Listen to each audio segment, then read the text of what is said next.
Repita essa oração comigo, fala: Espírito Santo de Deus, fala comigo hoje, traz o teu recado ao meu coração, fala diretamente comigo.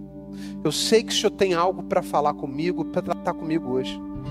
Traz o teu recado, a tua resposta, fala comigo o que tu queres falar hoje, em nome de Jesus, amém, amém. E o tema da mensagem de hoje é Jesus, o Deus que inclui.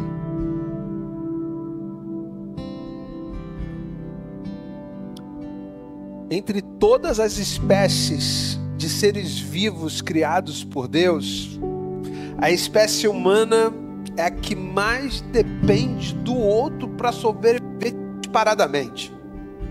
Se nós observarmos os outros mamíferos que habitam a Terra e nos compararmos com ele no momentos em que nós nascemos, nós podemos ver que a nossa dependência é infinitamente maior do que qualquer outro ser. Só para vocês terem um parâmetro de comparação, o cavalo, quando nasce, ele já levanta e sai andando. Um ser humano, para ele dar o primeiro passo, ele leva cerca de um ano inteiro. E uma criança humana, ela só vai ter condição de sobreviver sozinha se ela for muito bem treinada quando ela tiver uns 7, 8 anos. Que ela vai ter condição de preparar o próprio alimento, cozinhar. É muito diferente.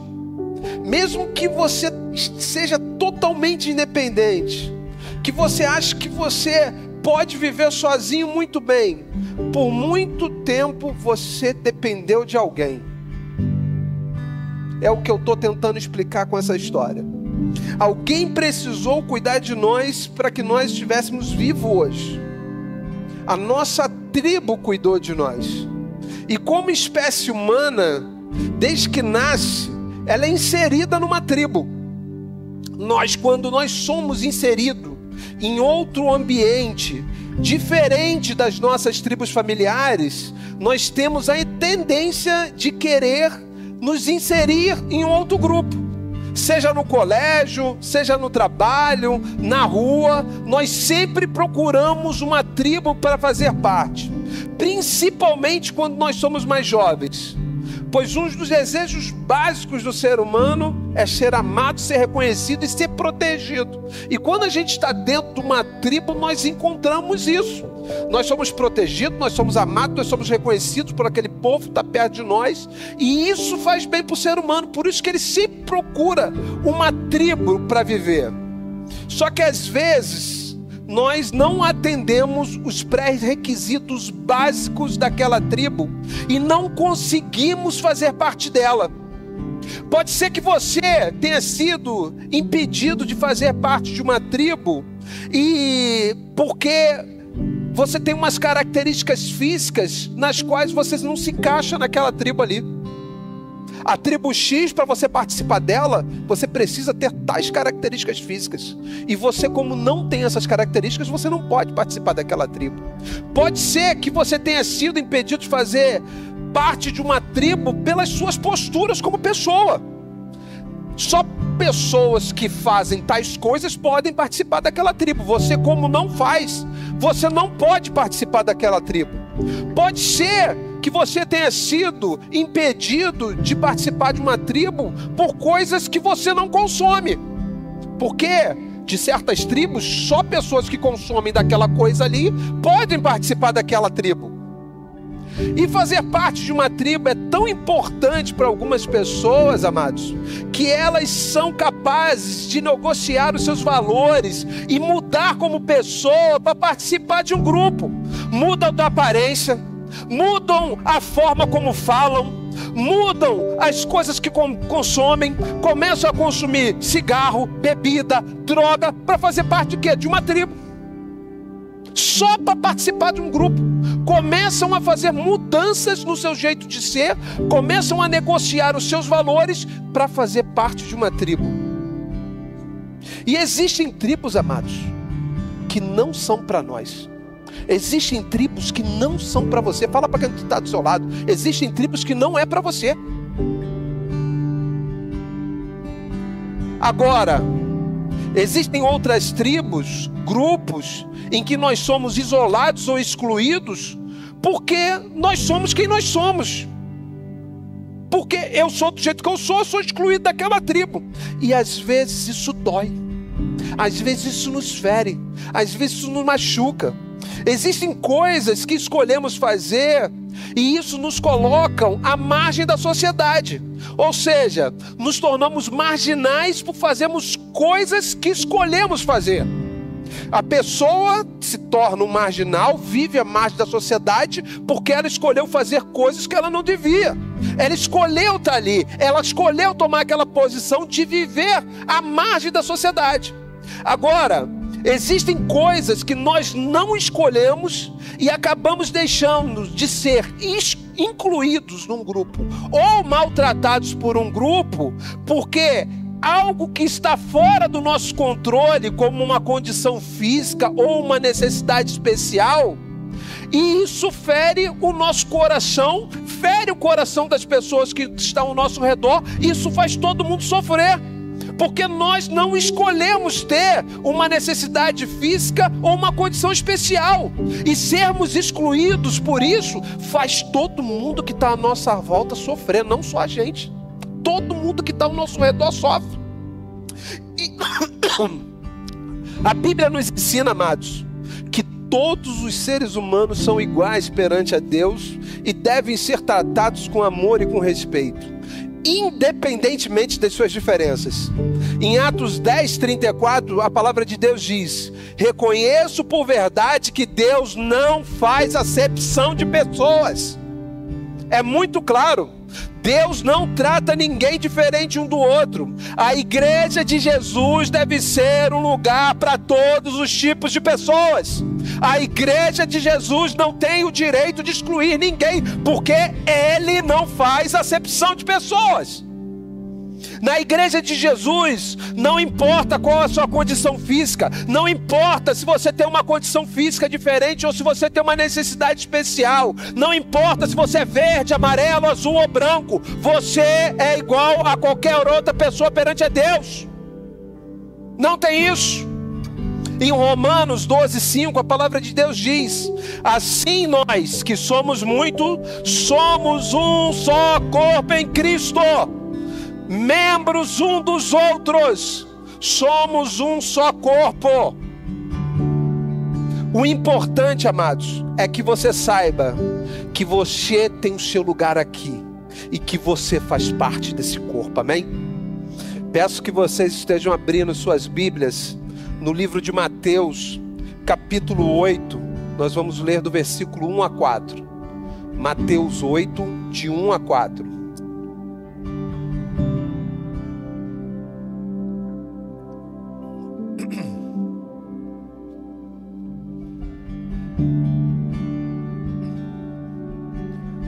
Mateus 8, de 1 a 4. Verso 1. Quando ele desceu do monte, grandes multidões o seguiram. E eis que veio um leproso e o adorou, dizendo: Senhor, se tu queres, pode limpar-me. E Jesus estendeu a sua mão e tocou, dizendo: eu quero ser limpo. E imediatamente a sua lepra foi purificada. E disse-lhe Jesus: olha, não o digas para nenhum homem, mas vai pelo caminho, mostra-te ao sacerdote e apresenta a oferta que Moisés ordenou como testemunho para eles. Quero que vocês agora abram em Lucas 17, nós vamos ler do 11 a 19. Lucas 17, do 11 ao 19.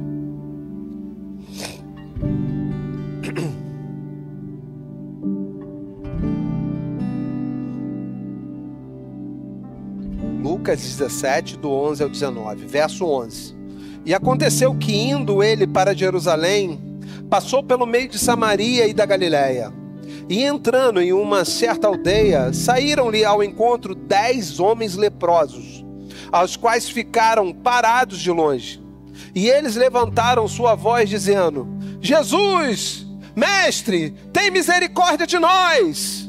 E ele, vendo-os, disse-lhes: ide e mostrai-vos aos sacerdotes. E aconteceu que, quando iam, eles foram purificados. E um deles, quando viu que estava curado, retornou glorificando a Deus em alta voz, e caiu sobre a sua face aos pés, dando-lhe graças, e ele era um samaritano. E respondendo Jesus disse: não foram 10 os purificados, mas onde estão os 9? Não se achou quem retornasse para dar glória a Deus, a não ser este estrangeiro? E ele disse-lhe: levanta-te, vai pelo teu caminho, a tua fé o salvou. Deus abençoe sua palavra lida. Pai, em nome de Jesus, encha-me do teu Espírito Santo, para que eu venha derramar sobre teu povo aqui hoje. Que seja o Senhor falando diretamente através de mim. Essa mensagem é tua, não é minha. Que eu seja apenas um interlocutor entre ti e esse povo que está aqui hoje, Pai. Fala o coração de cada um aqui de forma poderosa, em nome de Jesus. Amém, amém. Acabamos de ler aqui, amados, 2 passagens bíblicas que tratam do mesmo assunto: a cura de leprosos. Hoje a lepra, a doença que nós chamamos de hanseníase, essa doença, ela só foi descoberta a cura em 1915. Ou seja, quando uma pessoa tinha lepra diagnosticada até 1915, há 110 anos atrás, uma pessoa que era diagnosticada com isso tinha uma condenação, um diagnóstico de condenação, porque não tinha cura. Aquela pessoa iria ser consumida pela lepra até ela morrer. Isso era um fato. E as pessoas com lepra, amados, eram consideradas impuras segundo a lei de Moisés. E os impuros tinham que viver isolados, à margem da sociedade, para não contaminarem o resto do povo. E eles eram enviados para um local chamado leprosário. E essa lei também tornava impura qualquer pessoa que tocasse um leproso.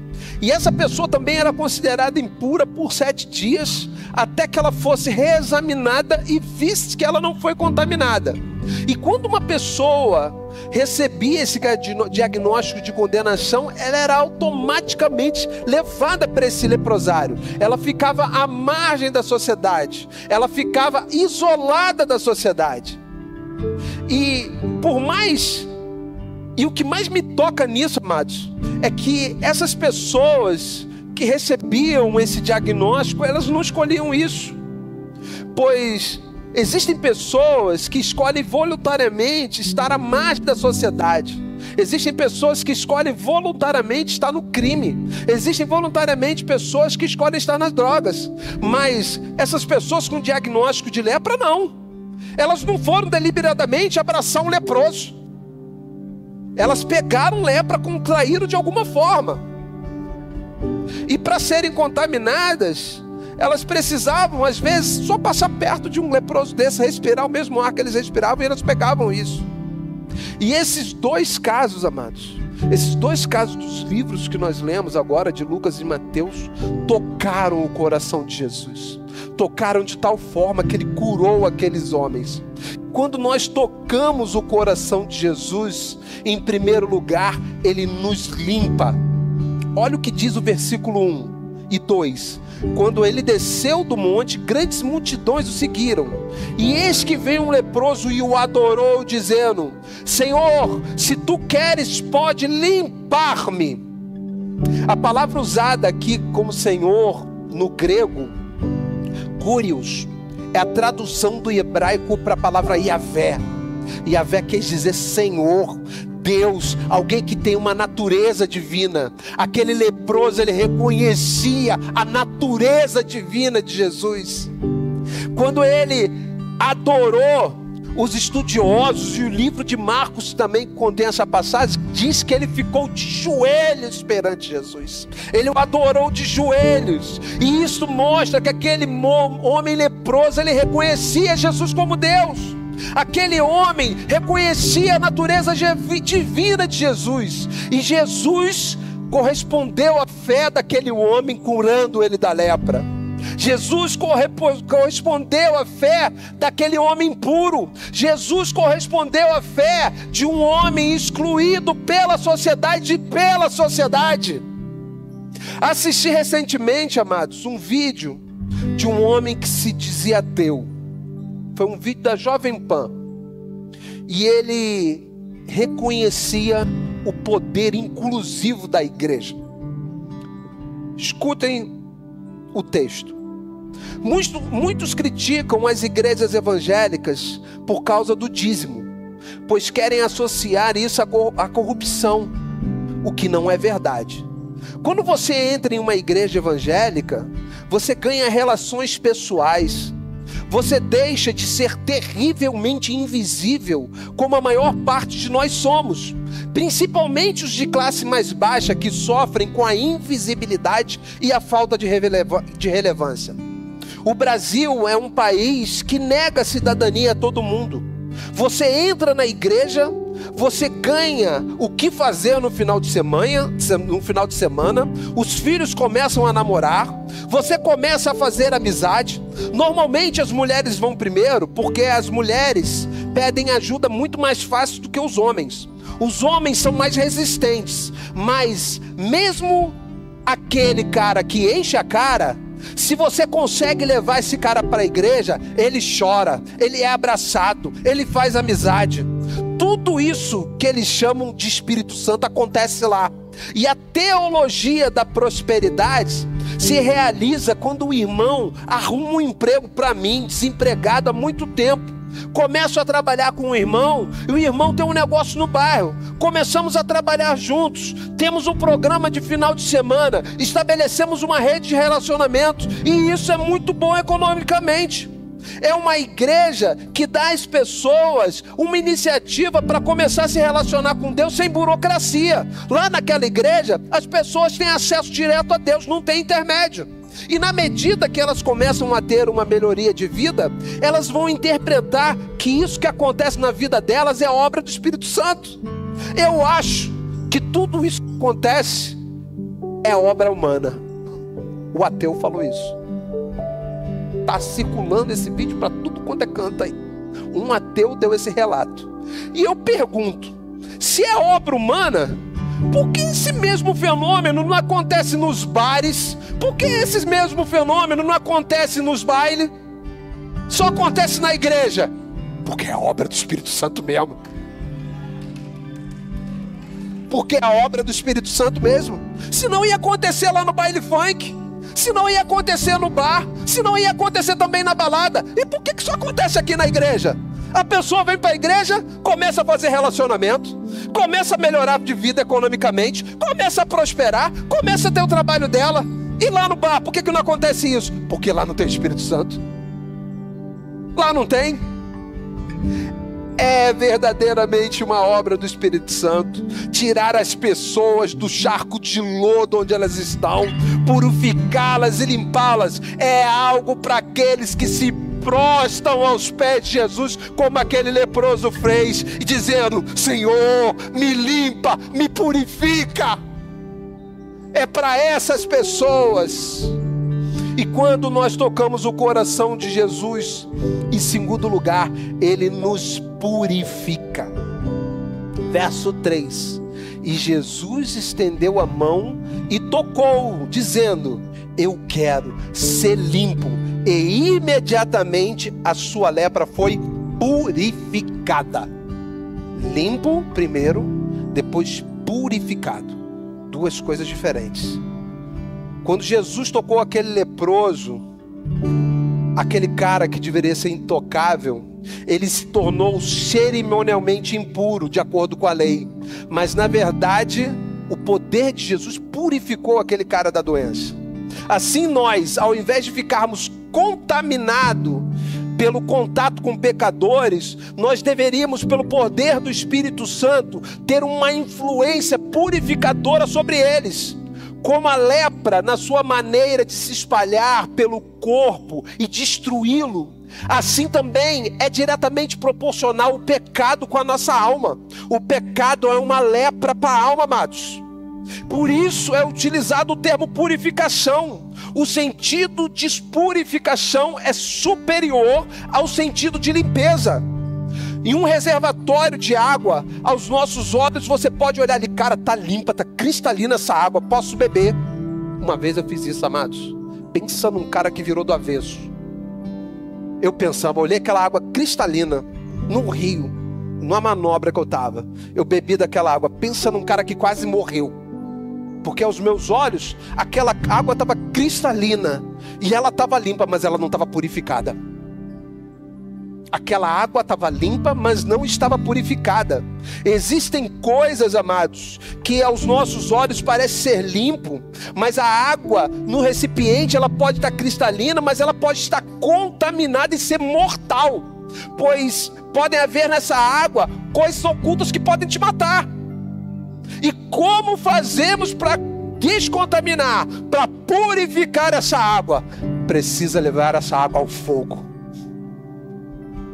Só o fogo pode matar as impurezas que te matam. Só o fogo pode purificar a água. Somente o fogo pode nos dar a ter certeza que essa água foi purificada. E muitas vezes, amados, o pecado se apresenta da mesma forma nas pessoas. Aparentemente aquela pessoa parece ser limpa. Quando vemos o exterior daquela pessoa, não existe nada que desabone a conduta daquela pessoa com os nossos olhos humanos. Parece ser como uma água cristalina, porém existem impurezas tóxicas que estão matando aquela pessoa, que nós não conseguimos enxergar, mas aos olhos de Jesus nada fica oculto. Jesus vê o pecado que está te matando. Eu posso estar olhando para vocês e ver, cara, essa pessoa parece ser íntegra, correta, parece estar limpa, mas aos olhos de Jesus você ainda precisa ser purificado, porque tem coisas que eu não consigo ver, o meu irmão A também não consegue ver, meu irmão B não vai conseguir ver, mas Jesus consegue ver, e aos olhos dele você ainda precisa ser purificado.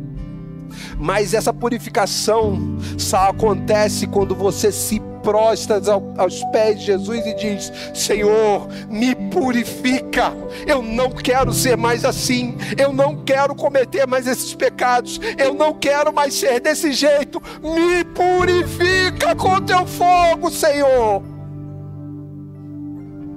Jesus quer te purificar, mas você precisa pedir.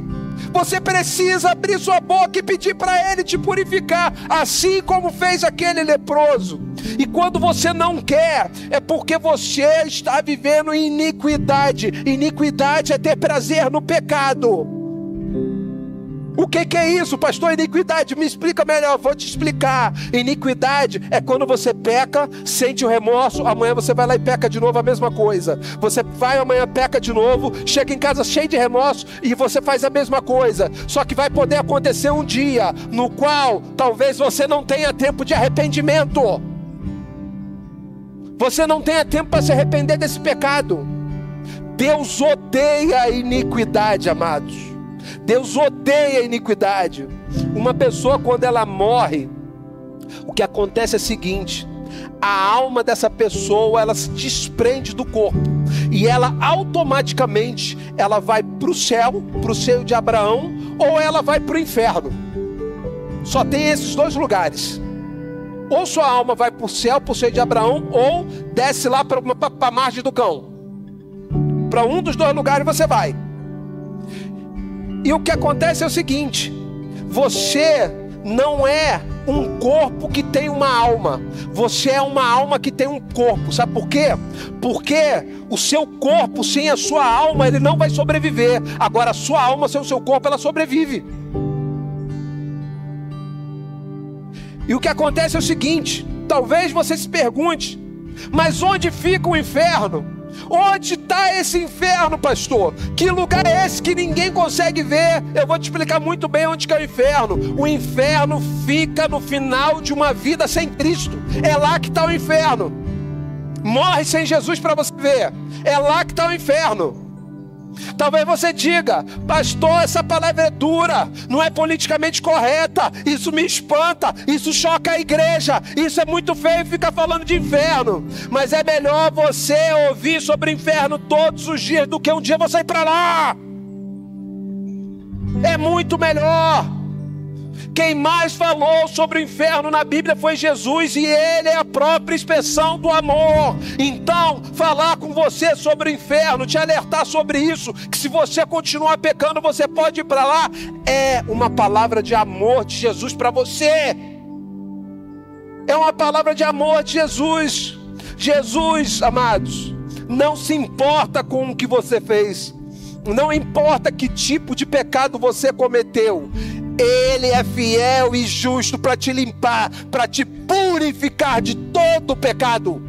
Não existe pecado tão grande ou tão pequeno que você possa ter cometido que Jesus não possa perdoar. Ele perdoa todos os seus pecados, mas você precisa pedir: purifica-me, Senhor, eu não quero mais ser assim. E quando nós tocamos o coração de Jesus, em terceiro lugar, Ele nos restaura. Verso 4: e disse-lhe Jesus: olha, não digas a nenhum homem, vai pelo teu caminho, mostra-te ao sacerdote e apresenta a oferta que Moisés ordenou como testemunho para eles. Aquele agora ex-leproso, ele tinha sido excluído da sociedade que ele vivia. Ele estava vivendo no leprosário para não contaminar as pessoas com a sua sujeira, com a sua impureza. Só que agora ele acabou de ser limpo, ele acabou de ser purificado, e ele pediu. Jesus foi lá e restaurou totalmente e completamente a vida daquele homem. Jesus restaura a comunhão daquele homem com o seu povo, e para que ele ficasse com aquilo sacramentado, Jesus pede para aquele homem: vá e se mostre ao sacerdote daquela região, para que ele ateste que você foi limpo e purificado. Amados, Jesus às vezes ele nos pede coisas muito simples após nos restaurar. Jesus às vezes nos pede coisas muito simples após nos purificar. Vou dar um exemplo. Aquela mulher adúltera que ia ser apedrejada, o que Jesus falou para ela lá em João? Vá e não peques mais. Uma coisa muito simples: te salvei da morte, miserável. Vai, não peques mais. Te salvei da morte agora. E a vir tu é virar uma montoeira de pedra agora. Te salvei da morte. Vai e não peques mais. Eu estou te restaurando, eu estou te limpando, eu estou te purificando. Vá e não peques mais. Muito simples. As misericórdias do Senhor, amados, elas são infinitas. Não importa o que você fez, Ele irá te perdoar, mas Deus odeia iniquidade. Iniquidade é sentir remorso pelo pecado e voltar a pecar, a cometer o mesmo erro todas as vezes. Pode ser que aconteça todo dia isso com você. Pode ser que isso continue acontecendo, e você vai chegar o dia, pode acontecer que vai chegar o dia para você que você não tenha tempo para se arrepender. E o que acontece é o seguinte, amados: viver na iniquidade é semelhante a viver como uma pessoa louca, uma pessoa insana, uma pessoa que não sabe o que pensa. Sabe por quê? Porque quem em sã consciência colocaria a sua alma eterna em risco de perdição eterna todos os dias? Sou um louco, só uma pessoa com um espírito de loucura sobre ela colocaria a sua alma em risco todos os dias do pecado. Só uma pessoa tomada por loucura. Hoje é dia de você ser forte. Hoje é dia de você se apresentar ao Senhor e dizer: Jesus, me limpa, Jesus, me purifica. e falar depois para o sacerdote, vir aqui no altar e falar: o Senhor me purificou, o Senhor me limpou, eu não tenho mais pecado, eu sou uma nova criatura, eu nunca mais vou voltar a cometer esse pecado, pois o sangue de Jesus me purificou, e o preço que Ele pagou derramando o sangue dele naquela cruz foi muito precioso para eu desperdiçar esse sacrifício tão precioso. Ele foi um sacrifício muito caro para eu desperdiçar todos os dias. Eu não vou mais fazer isso. Eu não vou voltar para esse pecado. Jesus quer te restaurar hoje. Abre espaço no seu coração. Em quarto lugar, quando tocamos o coração de Jesus, Ele nos inclui. O texto de Lucas que nós lemos, verso 16: e caiu sobre a face aos seus pés, dando-lhe graças, e era um samaritano. E respondendo Jesus, disse: não foram 10 purificados, mas onde estão os outros 9? Não se achou quem retornasse para dar a glória a Deus, a não ser esse estrangeiro? E ele disse: levanta-te e vai pelo teu caminho, a tua fé o salvou. Os samaritanos eram inimigos declarados dos judeus. Era um povo que era inimigo do povo de Jesus. Jesus torna aquele homem que era seu inimigo limpo. Jesus purifica aquele homem que era impuro. Jesus restaura a comunhão que havia sido quebrada. E agora Jesus mostra para todos os seus discípulos judeus que não lhe importa a nacionalidade daquele homem. O que importa é que eu limpei ele, é que eu restaurei ele, é que eu purifiquei ele, e agora eu incluí ele dentro dessa sociedade novamente através do meu poder. Aquele que vocês consideravam sujos, eu o tornei puro. Aquele que vocês consideravam imundos, eu os tornei ele puro novamente. Aquele que era excomungado, eu trouxe ele de volta para a comunhão. E quando nós tocamos o coração de Jesus, Ele nos abraça, Ele toca em nós, Ele nos limpa, Ele nos purifica, Ele nos restaura, Ele nos inclui, Ele nos reconecta ao seu corpo. E ser excomungado, amados, é estar fora da comunhão. Aquele homem, ele era um excomungado. Ele estava fora da comunhão. Jesus traz ele de novo para a comunhão. Jesus reconecta ele ao corpo. E hoje, aqui, a noiva dele, a igreja de Jesus, quer te receber também novamente como parte do corpo. Hoje, vocês acabaram de ver a cena que eu preguei. Texto de Mateus 8, de 1 a 4. Jesus purificando aquele leproso.